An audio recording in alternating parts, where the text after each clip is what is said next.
Hello, everybody. This is Sarah. Welcome back to PMO Refuge, new episode for this week. And I want to give a special shout out to everybody listening. It's funny because I had to stop posting for a while because I just had a few big events kind of happen in my life. So I got pretty busy, couldn't post, and then now I've finally been able, obviously posted last week. So things are kind of clearing up for me schedule-wise. But as expected during that time off, I knew that I would kind of lose momentum on the channel.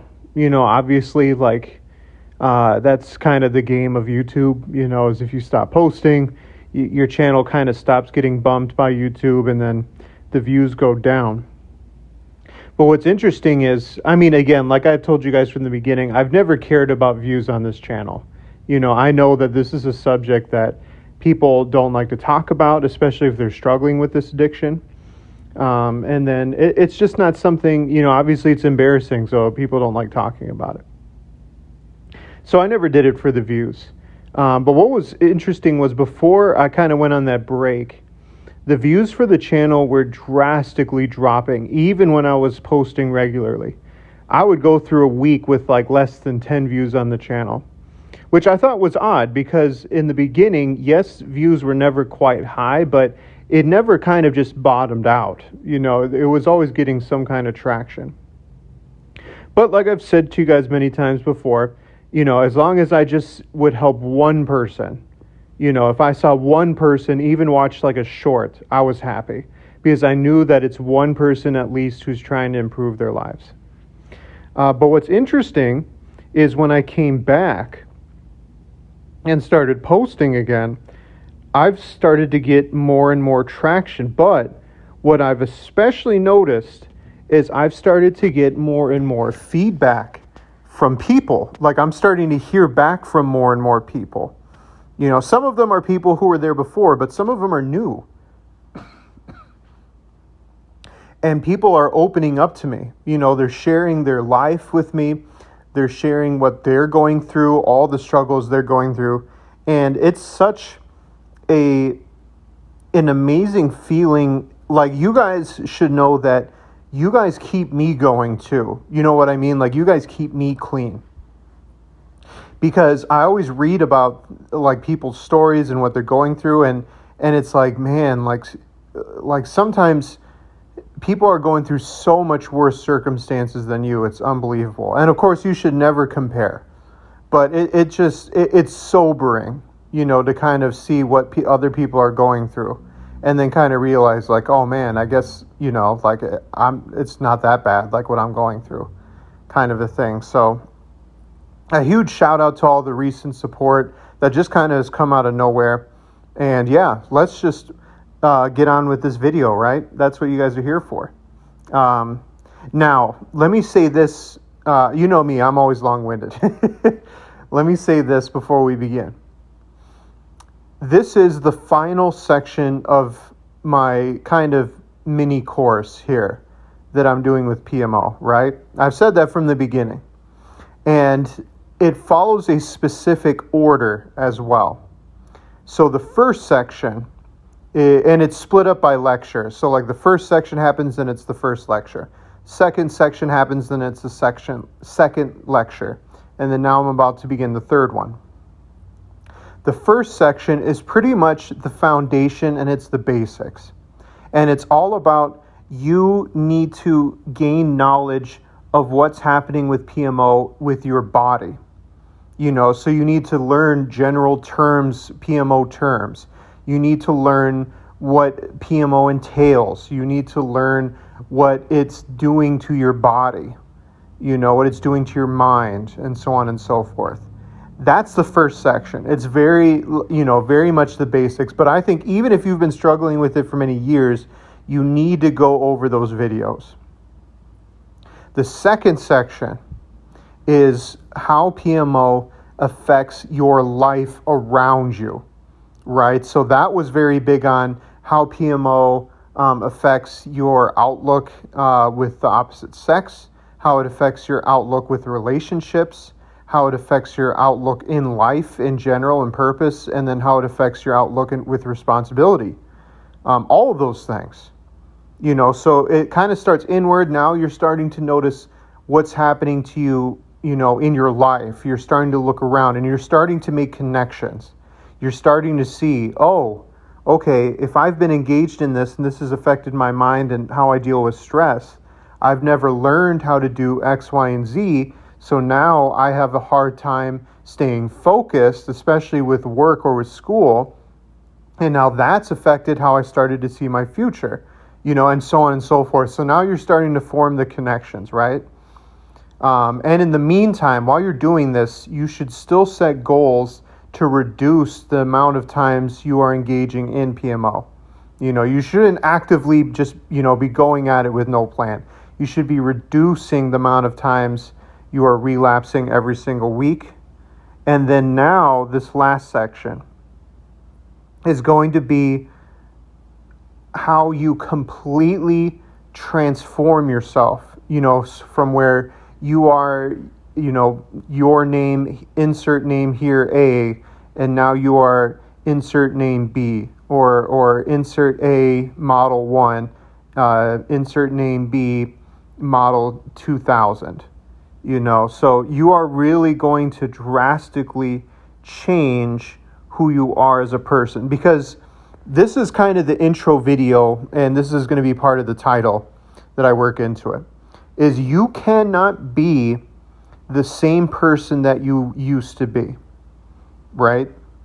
So let me use my own example to kind of illustrate what I mean. So as I've said before in the past, when I was beginning to start to work with my therapist and started to stop PMO essentially, I had an extremely hard time with edging, right? Because I'd been doing edging for years without even realizing what it was, and when I realized it, when I talked to my therapist and when I kind of realized what I was doing and the gravity of it hit, that, oh my goodness, edging is self-pleasure, like it's one and the same. I got to stop it. That was the real last hurdle that I had to overcome.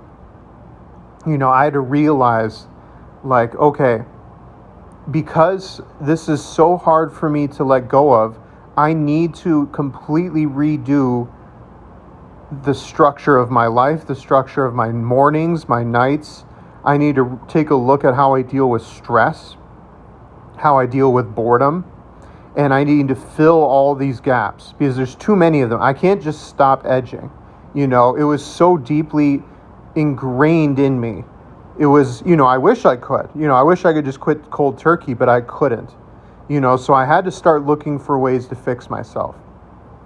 So that's what I mean when I say you have to become a different person. You cannot continue to hang on to the person that you once were and think that you can just completely let go of PMO once and for all. It's kind of like, ask any addict that, right? Any addict that deals with alcohol or drugs or both, or gambling or whatever. When they are going through this transformation, when they are nearly done, and when they get past their addiction, they are not the same person that they used to be, right? I used to know a guy that overcame a hardcore drug and alcohol addiction. And talking to him and talking to his family, they are like, it is night and day. This is not the same guy that used to be that drug addict. He is a completely happy person. He does everything differently. He has like a whole new set of hobbies, whole new set of friends. It's just, you wouldn't even recognize him anymore. And that's the type of transformation that I'm talking about, right? Like, yeah, you can't operate the way that you used to, because otherwise you won't let it go. It's always going to be a part of you in your life.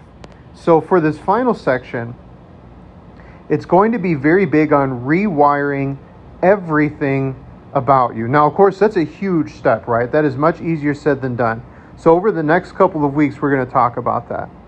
So the first lesson after this is going to be, you need to find the true reasons why you started PMO in the first place. You know, you need to really dig deep. And maybe you won't even completely find the answers, but at least you will answer some questions like, how did I start this? You know, where's the origin story of this addiction? How did I start my fetishes? And then if you've become, you know, heavily involved with pornography, how did I start with pornography? You know, so you really need to start. It's going to be painful. You know, it really is. You're going to have to start really digging deep here and finding answers.